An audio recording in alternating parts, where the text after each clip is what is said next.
بسم الله الرحمن الرحيم. الحمد لله رب العالمين، وصلى الله على محمد وآله الطيبين الطاهرين. السلام عليكم أعزائي المشاهدين ورحمة الله وبركاته، وعظم الله أجورنا وأجوركم بمصابنا بأبي الشهداء الحسين بن علي صلوات الله وسلامه عليه. حلقتنا لهذا اليوم حول فضل زيارة الحسين عليه السلام. وقبل أن نخوض في غمار هذه الكرامات لسيد الشهداء صلوات الله عليه، لا بد من مقدمة.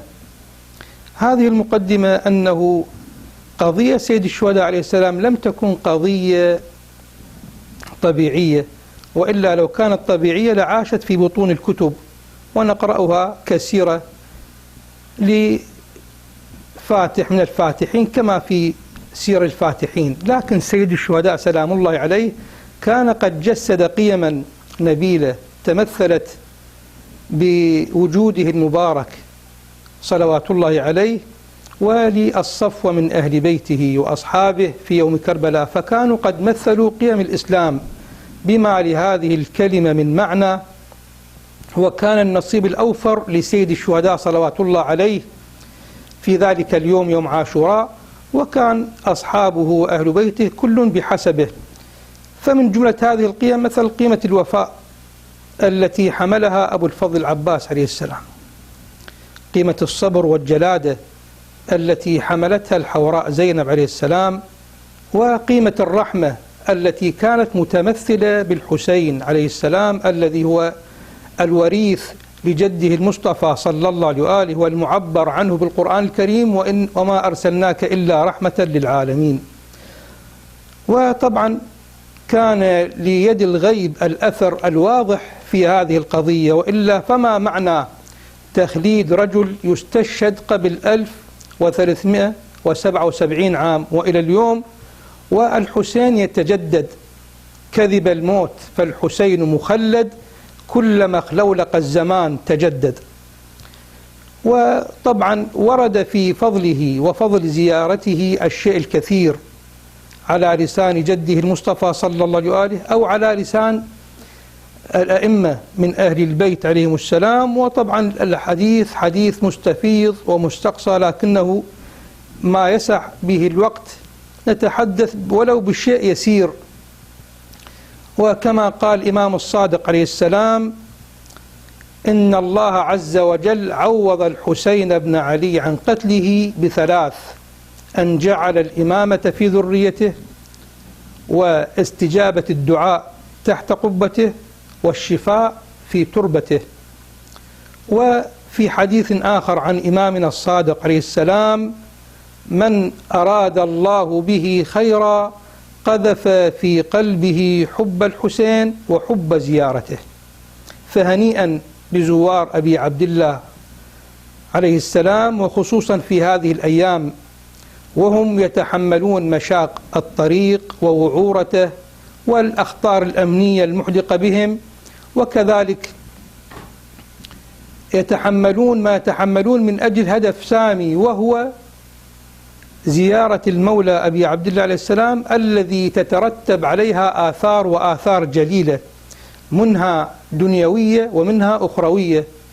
ولا بأس أن نتعرض إلى بعض هذه الأحاديث كما ورد عنهم عليهم السلام.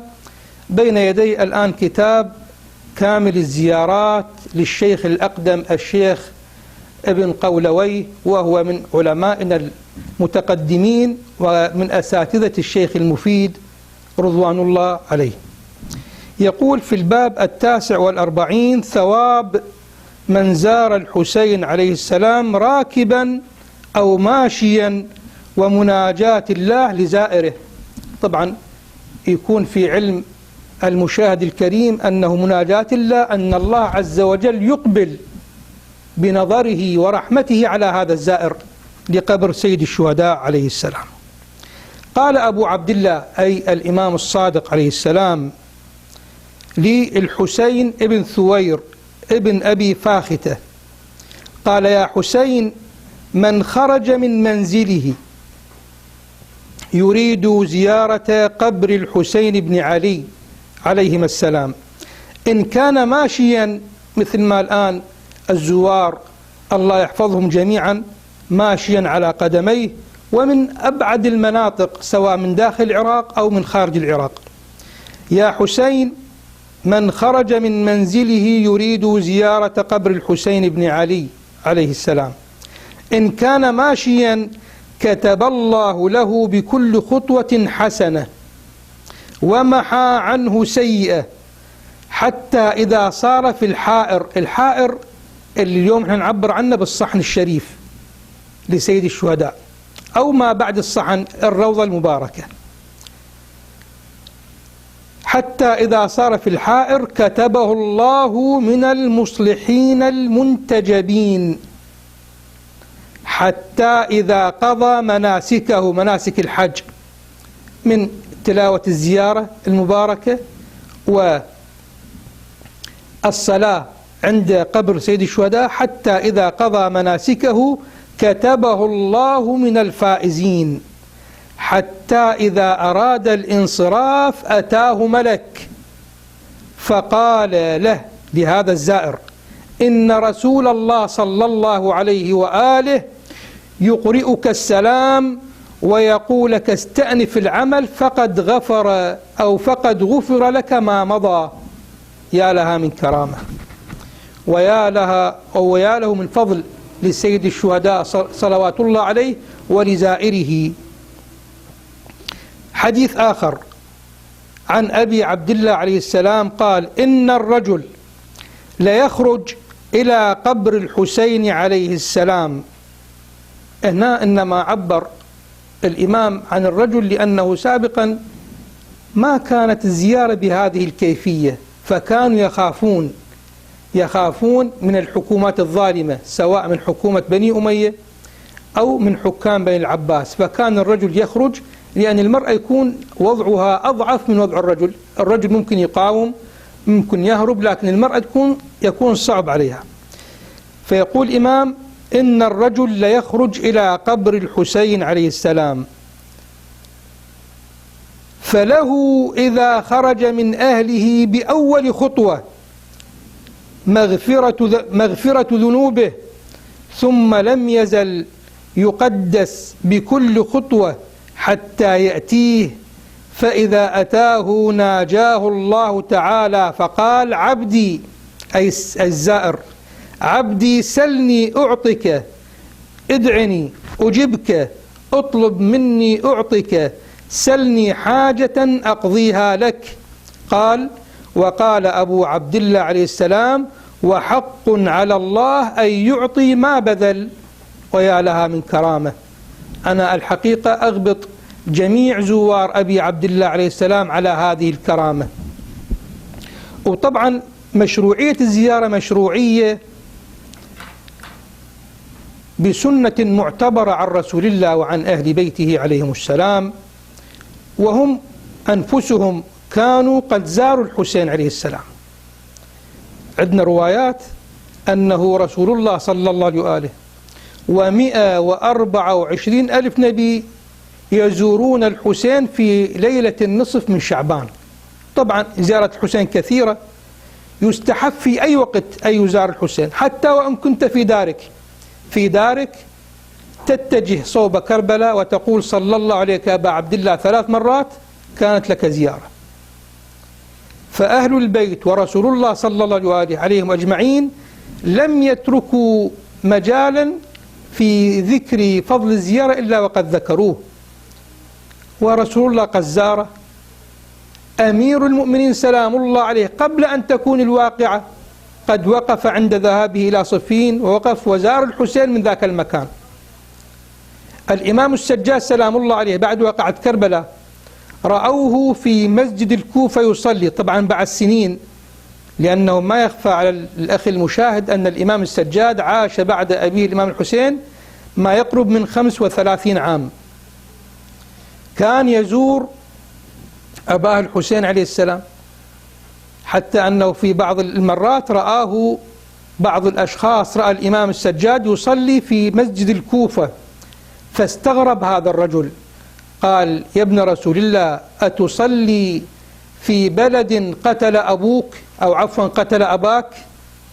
فقال الإمام عليه السلام: زرت أبي، يعني الإمام الحسين، زرت أبي وأتيت أصلي في هذا المسجد، مسجد الكوفة.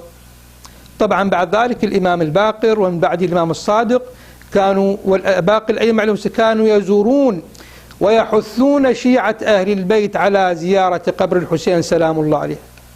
الآن الحقيقة الوقت ما يسع بأن نذكر كل الروايات، لكن ما قد تأتى من وقت نذكر به بعض الروايات، وأن للحسين عليه السلام مكانة أثيرة عند الله عز وجل، كما ورد في الأثر عن الإمام السجاد عليه السلام. يقول الإمام السجاد: كأني بالقصور، وهذه نظرة من إمام معصوم أخذها عن أبيه عن جده عن رسول الله صلى الله عليه وآله. كأني بالقصور قد شيدت حول قبر الحسين، وكأني بالأسواق قد حفت حول قبره. والآن الأخ المشاهد والدنيا ترى ما قد حف الحسين سلام الله عليه، وهذه دعوة إبراهيم عليه السلام: واجعل أفئدة من الناس تهوي إليهم. كأني بالقصور قد شيدت حول قبر الحسين، وكأني بالأسواق قد حفت حول قبره، فلا تذهب الأيام والليالي حتى يسار إليه من الآفاق. اللي اليوم جاي نشوفه يسار إليه من الآفاق من كل فج عميق، يأتون مشيا أو ركوبا إلى قبر المولى أبي عبد الله عليه السلام حتى يسار إليه من الآفاق، وذلك عند انقطاع ملك بني مروان. طبعا ملك بني مروان هذه رمزية أنه تجسدت في الظلم، فكل ظالم هو يشبه بني مروان في سجاياه وفي أخلاقه، كل ظالم فيكون راح يكون رمز لما بعده. فهنا الإمام يقول: عند انقطاع ملك بني مروان. وطبعا ملك بني مروان عرف ما عرف عنه بالظلم والجور والطغيان والتعسف. فأعزائي أيها المشاهدون الكرام، هذه الزيارة العظيمة ينبغي أن نكون واعين لها. شلون واعين لها؟ يعني صحيح الجانب المأساوي، جانب العبرة مطلوب، جانب العاطف مطلوب موجود، لكنه يجب أن نكون واعين ما نريد من هذه الزيارة، ما الأثر المترتب على هذه الزيارة. هل الأثر المترتب أنه فقط أريد الحسين يشفع لي أو أن يقضي حوائجي؟ هذا طبعا موجود، وهذه القضية سواء شئنا أم أبينا سوف تأتي. شفاعة الحسين موجودة كما في نصوص كثيرة، ولكن يجب أن نكون واعين. واعين بمن؟ بالحسين سلام الله عليه، بأهداف الحسين. هل نحن كما يريد الحسين سلام الله عليه؟ هل قضيتنا قضية عبرة أم فقط قضية عبرة؟ أكيد أنت تشاطرني الرأي بأن قضية الحسين قضية عبرة قبل أن تكون قضية عبرة. لذلك الإمام يقول: من زاره عارفا بحقه. شنو عارفا بحقه؟ معرفة الإمام هي الطاعة للإمام، أن أكون مطيعا للإمام صلوات الله وسلامه عليه فيما أراده الله عز وجل. لذلك عارفا بحقه، عارفا بحقه أي مطيعا لإمام زمانه. لذلك تقرأ في النصوص: أشهد أنك قد أقمت الصلاة وآتيت الزكاة. بعض الزوار المفروض يكونون على وعي لهذه المفردات وهذه النصوص الواردة، وهذه النصوص التي سوف نتكلم عليها إن شاء الله أو عنها في حلقة مقبلة. ما هي النصوص في أدبيات الشيعة؟ لذلك نقول كما قال ذاك الشاعر: بقبرك لذنا والقبور كثيرة، ولكن من يحمد جوار قليل. والسلام عليك أبا عبد الله الحسين ورحمة الله وبركاته.